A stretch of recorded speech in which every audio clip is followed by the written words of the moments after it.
What if I told you a calendar could change the course of history? Every morning when you wake up, your eyes go straight to the clock or the calendar. What day is it? What's the date? What's tomorrow's plan? But have you ever wondered who decided these numbers? When we say, today is August 22, 2025, we're not just naming a day, we're repeating the outcome of thousands of years of struggle, power, and belief. The calendar is one of humanity's most silent, yet most powerful inventions. It doesn't just measure time, it organizes society. It decides when to plant and harvest, when to worship, when to wage war, and when to celebrate peace. And here's the catch. Calendars were never neutral. Kings adjusted them to show their power. Priests rewrote them to align with faith. Empires changed them to mark a new era. That little planner on your desk? It carries the weight of empires, religions, and revolutions. And throughout history, people literally lost days of their lives, revolted over missing birthdays, and even lived 7 years behind the rest of the world. The story of the calendar is the story of how humans tried and often failed to control time itself.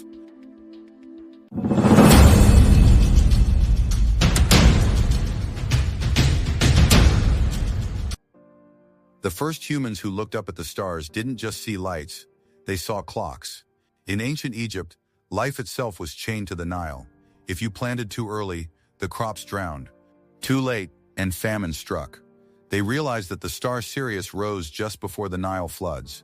That became their signal for New Year and the first 365-day solar calendar. But even Egypt had to wrestle with math. 12 lunar cycles gave them only 354 days. Where did the missing days go? They invented extra festival days to patch the gap, a trick many cultures repeated. The Babylonians pushed timekeeping further. Their obsession with the number 60 gave us 60 minutes in an hour, 24 hours in a day. Their lunar calendar spread across Mesopotamia, influencing Hebrews, Persians, and Greeks. But lunar calendars never fit perfectly with the solar year. Every few years, priests had to insert leap months, literally rewriting time to keep farmers and gods aligned. The Maya, thousands of miles away, built one of history's most complex systems. They ran 2 calendars at once, the Haba, a 365-day solar calendar, and the Tzolk'in, a 260-day ritual cycle. Like gears interlocking, these created a 52-year calendar round. Their long count calendar even spanned thousands of years, giving rise to the infamous 2012 end of the world myth. But to the Maya, it wasn't an ending, it was a new cycle. Then came Rome, and Rome's early calendar was chaos. Months had shifting lengths. Priests and politicians extended or shortened years to keep allies in office. Farmers didn't know when to sow. Soldiers marched under the wrong seasons. Julius Caesar saw the mess and the solution. After meeting Egyptian astronomers, he introduced the Julian calendar in 46 BCE. It was so radical that year lasted 445 days, called the Year of Confusion. From then on, the year had 365 days, with a leap day every 4 years. It brought order, but not perfection. The Julian system ran about 11 minutes too long each year. Over centuries, those minutes added up. By the Middle Ages, the spring equinox, which determined Easter, was drifting into summer. Time itself was sliding out of sync. In the 1500s, a significant crisis was unfolding. The celebration of Easter, a key event for Christians, had moved away from spring. Religious calendars were in disarray, and a solution was desperately needed. Pope Gregory XIII gathered Europe's top astronomers to tackle the problem. After intense discussions, they introduced the Gregorian calendar in 1582. The solution was shocking. They decided to eliminate 10 days. As October 4th, 1582 ended in Italy, people went to bed, only to wake up to October 15th. 10 days had simply disappeared. There were no celebrations, no farewells, no explanations. It felt like time had vanished. Outrage erupted everywhere. In Naples, crowds cried, "We want our days back." Workers protested, claiming 10 days of wages have been stolen. Yet leaders insisted on moving forward. Keeping Easter in sync with spring was crucial for faith. This reform split Europe. Catholic nations like Spain, Portugal, and Poland accepted it readily. However, Protestant England ridiculed the change, calling it a papal deception. England resisted until 1752, almost 200 years later. By then, the gap had widened to 11 days. Citizens took to the streets, holding signs that demanded, "Give us our 11 days." Russia was even slower to adapt. Tsarist Russia clung to the Julian calendar until the Bolshevik Revolution. This is why the well-known October Revolution of 1917 actually occurred in November by today's standards. The Ottomans had their own issues, managing multiple calendars. The Islamic Hijri calendar for religion, the Rumi solar calendar for taxes, and later the Gregorian calendar for international matters. Can you imagine living with 3 different todays depending on whether you were praying, paying taxes, or making a deal? The underlying message was clear. Controlling the calendar meant wielding power.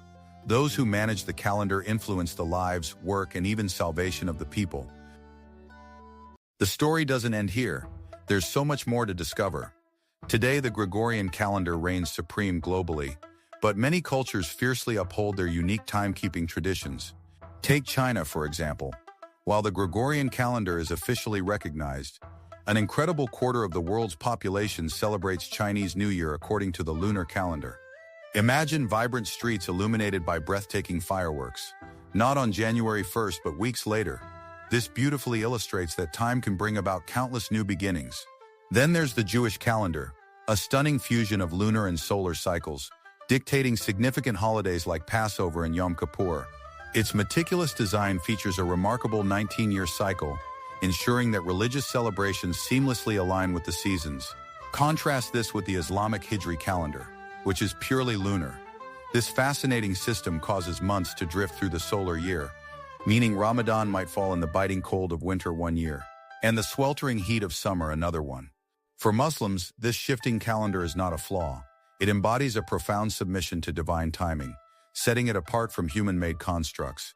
In Ethiopia, time takes on an extraordinary character. Their calendar boasts 13 months, and due to a different calculation of Christ's birth, Ethiopia is intriguingly 7 years behind the rest of the world. Still in 2017, travelers often quip, "Visit Ethiopia and step back in time," highlighting this unique experience. India showcases a dazzling array of regional calendars alongside the Gregorian one. Some celebrate lunar months, others solar, and many intertwine with Hindu festivals. Official documents often display 2 dates, reflecting this rich cultural diversity. Even revolutions have sought to redefine time. During the French Revolution, radicals introduced a revolutionary calendar with 10-day weeks and imaginative month names like Thermidor and Brumaire, along with decimal clocks. Though this system ultimately faded, it revealed a powerful truth. Time can be reshaped, allowing societies to shed old customs and embrace new ideas. While the Gregorian calendar dominates trade, science, and global affairs, alternative calendars thrive as vibrant emblems of cultural identity, faith, and resilience. Isn't it fascinating how time can reflect who we are? Calendars may seem like basic tools for keeping track of time, but they hold much deeper significance. They influence our daily lives in remarkable ways. Calendars dictate when we should work, when we can unwind, when it's time to pray, and when to celebrate. They signal new beginnings and can even mark endings. With a simple pen, we can erase days, rename months, and reshape entire cultures. Throughout history, influential figures, such as Egyptian pharaohs, Roman emperors, European popes, and French revolutionaries, grasped a vital insight. Those who control the calendar wield power over the people.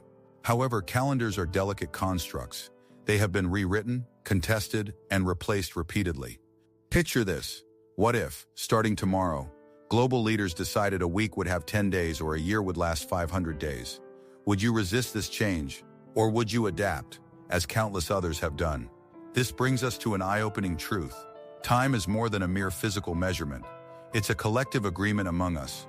The greatest misunderstanding is thinking we possess the calendar, when in reality it possesses us.